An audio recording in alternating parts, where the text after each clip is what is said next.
sejahtera untuk kita semua. Horas Madihita Saluhutna. Perkenalkan, nama saya Syafira. Kali ini atau di sesi kedua ini saya akan bertindak selaku moderator dan akan melanjutkan sesi webinarnya, dan kita akan sama-sama mengikuti webinar Nasional Toba Tenun. Kali ini tema yang diangkat adalah perjalanan budaya, ekonomi, dan perempuan menjadi tema besar di webinar nasional ini. Kalau sebelumnya mungkin Anda mengikuti webinar di sesi pertama tadi, menarik sekali gitu ya. Gimana caranya gitu ya, gimana upaya yang bisa dilakukan supaya generasi muda ini mau terus terlibat gitu, melestarikan budaya dan juga melestarikan tradisi wastra. Nah, di sesi kedua ini tidak kalah seru dan semoga tidak dilewatkan. Karena apa? Karena topiknya tidak kalah menarik dan tentunya kita akan bahas bersama-sama dengan expertise atau para ahli di bidangnya yang akan mengusung tema ekosistem produk mode berbasis wastra dan eksistensi komunitas budaya. Nah, kita akan membahas lebih jauh lagi tentang kompleksitas ekosistem wastra yang begitu luas dan tentunya melibatkan banyak pihak. Dan nantinya akan bergabung bersama dengan kita semuanya narasumber yang saya yakin insight-nya ditunggu-tunggu. Langsung saja kalau gitu teman-teman para peserta sekalian, saya ingin memperkenalkan dan mengundang seluruh narasumber. Yang pertama, selaku founder dan CEO PT Toba Tenun Sejahtera, yaitu Kerry Nabasaria. Selanjutnya ada Ibu Cut Kamaril Wardani selaku pengurus bidang penelitian dan pengembangan Cita Tenun Indonesia. Lalu ada Ibu Ratna Panggabean selaku dosen Kriya ITB dan pakar wastra Nusantara. Dan juga ada Didit Maulana yang kita kenal sebagai desainer dan founder Ikat Indonesia. Lalu juga menghadirkan Ibu Emi Astuti selaku direktur eksekutif dari Asosiasi Pendamping Perempuan Usaha Kecil Mikro atau ASPUK. Ngobrol lagi. Boleh. Saya mau nanya ini ada Bu Emi di sini, Ibu Emi Astuti selaku Direktur Eksekutif Asosiasi Pendamping Perempuan Usaha Kecil Mikro atau ASPUK. Selamat sore, selamat bergabung Bu Emi. Bu Emi, ya, selamat sore. Kita kalau ngomong suara saya. Aman sekali Bu Emi. Nah, kalau berbicara tentang wastra Indonesia gitu, wastra Nusantara, ngomongin tentang pengrajin, kalau tadi mungkin banyak disinggung bahwa banyak sekali upaya-upaya yang sudah dilakukan gitu dalam tetap berinovasi, berkolaborasi, atau mungkin saling bertukar ilmu gitu ya, dan juga memanfaatkan teknologi. Jadi salah satu hal yang penting. Nah, tapi kalau kita tarik lagi ke dalam, Bu, correct me if I'm wrong gitu ya, bahwa banyak sekali pengrajin wastra Nusantara khususnya didominasi oleh perempuan. Gitu yang tersebar di berbagai macam wilayah-wilayah penghasil tenun yang ada di Indonesia. Kalau berbicara tentang perempuan, khususnya para pengrajin, ini banyak sekali isu-isu yang masih sering muncul gitu ya, dalam upaya pemberdayaan juga, pendampingan juga, khususnya yang memang fokus di usaha kecil mikro. Nah, salah satu isunya ekonomi juga jadi salah satu isunya, dan juga isu-isu yang lain. Gimana nih Bu Emi bersama dengan ASPUK dalam upayanya melakukan pemberdayaan dan juga penguatan perempuan gitu ya, bukan hanya dari sektor ekonomi saja, tapi menjawab tantangan isu lain dalam upaya pemberdayaan perempuan secara umum.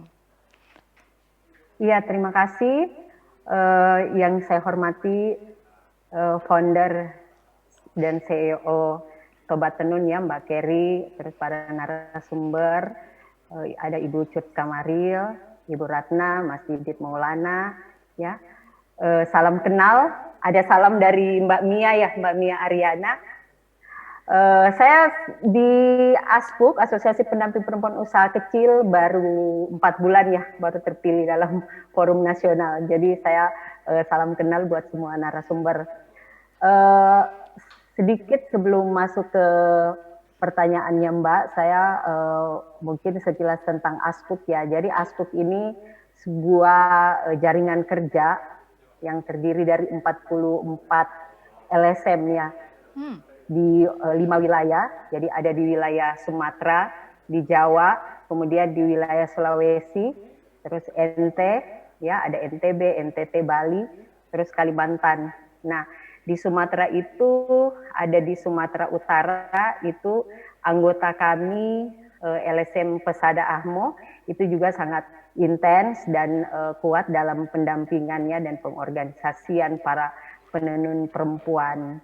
Nah, ASKUP ini visinya bagaimana kedepannya perempuan usaha kecil mikro ini bisa kuat ya, mandiri dan sejahtera, tentunya dengan berpegang pada nilai-nilai kesetaraan gender seperti itu. Nah, di Sumatera Pesada Ahmo ini itu begitu intens ya, sudah puluhan tahun juga mendampingi para penenun di sana dan mereka juga selalu membangun kolaborasi dengan pemerintah dan sektor swasta dalam melestarikan budaya ya, adat yang terkait dengan tenun-tenun lokal di sana. Nah, kegiatan-kegiatan ASKUP ini banyak ya, penguatan jaringan pasar, terus membangun kolaborasi dengan para stakeholder pemerintah, dan mendorong keterlibatan perempuan dalam pengelolaan sumber daya alam dan sumber daya ekonomi ya, yang ada di sekitar desa. Terus melestarikan nilai-nilai budaya lokal yang memiliki nilai manfaat sosial, ekonomi, dan budaya, termasuk meningkatkan keterampilan di perempuan usaha kecil dengan memanfaatkan teknologi informasi. Jadi pemberdayaan penenun lokal itu termasuk salah satu yang udah kami lakukan. Itu pernah di tahun 2000 itu kami dengan TF itu kita pernah juga menerbitkan buku ya Mbak, konservasi di balik motif tenun. Maybank ya, Maybank dalam pemberdayaan masyarakat prasejahtera melalui program tenun pewarna alam. Itu di Lombok Tengah, Lombok Timur, terus Tanah Datar, dan beberapa program lainnya. Nah, yang di program ama Maybank ini kita macam-macam, ada kegiatan ekodesain training dan teknik produksi bagi para penenun, terus kemudian ada ada pelatihan pemasarannya. Nah, bicara ini ya, pelatihan pemasaran ini, nah apalagi di era pandemi seperti ini ya, di era 4.0. Nah, ini mau tidak mau, suka tidak suka, banyak hampir semua udah berubah ya, perilaku kita, komunikasi kita udah berubah, semua serba online, mau makan juga online, terus kemudian berkomunikasi udah tambah canggih sekarang dengan media-media sosial. Nah, begitupun dengan promosi dan penjualan produk. Kami mengembangkan bagaimana caranya para penenun perempuan ini bisa memiliki keterampilan digital melalui kerjasama dengan marketplace yang ada, terus toko-toko online, kemudian memberikan juga skill kepada mereka bagaimana mempromosikan tenun mereka di media sosial seperti WhatsApp ya, Facebook, Instagram, seperti itu. Nah, dalam kerangka pemberdayaan ya, dalam kerangka pemberdayaan perempuan, kalau bicara pemberdayaan perempuan ini kan bagaimana kita bisa memampukan mereka atau memperkuat potensi yang ada kepada para penenun perempuan ini dalam memperoleh akses dan kontrol terhadap sumber daya yang ada, baik sumber daya alam, sumber daya ekonomi, dan sosial politik untuk pencapaian kesetaraan dan keadilan gender. Nah, kita nggak bicara hanya bagaimana meningkatkan pendapatan atau kesejahteraan para penenun perempuan ini, tetapi bagaimana juga mereka dalam menjalankan aktivitas produksi tenunnya dalam setiap rantai nilai tenun, itu mulai dari penyediaan bahan baku, proses produksinya, packagingnya, pemasarannya, kemudian sampai kepada konsumen dan pengelolaan limbahnya, itu mereka betul-betul apa ya, ada keadilan di situ, pembagian peran antara laki-laki dan perempuan, sehingga nggak ada muncul seperti beban ganda ya. Artinya mereka di sisi lain mereka berusaha meningkatkan pendapatan keluarga, tetapi di sisi lain mereka juga masih dibebankan oleh tugas-tugas domestik yang sebenarnya itu bisa saling dipertukarkan kepada suami mereka, gitu. Jadi jangan sampai mereka tereksploitasi juga seperti buruh gitu ya. Nah, ini kan kita inginkan mereka juga dalam kerangka pemberdayaan itu nggak hanya dia meningkatkan pendapatannya, tetapi bagaimana posisi tawar dia di dalam keluarga, peran-peran sosial di dalam masyarakat itu bisa dia lebih adil dan dia bisa dihargai, bisa dipandang. Terus bagaimana dia bisa berpartisipasi dalam pembangunan, mengakses sumber daya apa yang ada di tingkat desa, misalnya dana. Mereka. Ya, masih sedikit putus-putus Mbak Ibu Emi. Oke, kita nanti akan lanjutkan lagi. Sedikit banyak Ibu Emi tadi menyebutkan bahwa sebetulnya upaya yang dilakukan bersama dengan Aspuk dalam membantu perempuan-perempuan berdaya gitu ya dalam hal ini ekosistem para penenun dan sebagainya. Salah satu yang menarik adalah dengan mengenalkan literasi digital gitu, dimana mungkin di saat pandemi saat ini dimana interaksi kita menjadi terbatas, kita dihubungkan melalui teknologi, mengenalkan teknologi dan akhirnya mereka bisa tetap melakukan kegiatannya menggunakan teknologi gitu, itu menjadi salah satu hal yang dilakukan. Dan tadi juga Bu Emi menyebutkan bahwa di mana posisi atau peran para perempuan gitu ya tidak lagi ketika menjadi pengrajin, ketika sudah berinovasi, bertumbuh menjadi seorang atau seorang perempuan yang berdaya menjadi pengrajin dan sebagainya, tapi juga tetap ada isu domestik di mana mungkin sebagian mendapatkan beban tambahan gitu karena menjaga kestabilan domestiknya gitu, itu menjadi isu. Tapi gimana caranya bahwa peran tersebut bisa dibagi bersama dengan mungkin di rumah suami dan juga anak-anaknya, supaya apa? Karena balik lagi kita ngomongin tentang perempuan adalah penggerak gitu, dimana ketika perempuan berdaya otomatis semua elemen-elemen yang ada di rumah, di wilayah, di komunitas pun akan bergerak bersama-sama gitu. Maka ekosistem yang mantap gitu ya akan adalah sebuah keniscayaan. Tapi sekali lagi bukan hal tersebut tidak bisa dilakukan sendiri-sendiri atau lewat komunitas terbatas saja, tapi dukungan dari berbagai macam pihak juga terus dibutuhkan. Nah, pendekatan seperti apa Bu Emi yang bisa digunakan untuk program pendampingan khususnya untuk kelompok usaha mikro yang ada di daerah bagi pelaku usaha perempuan?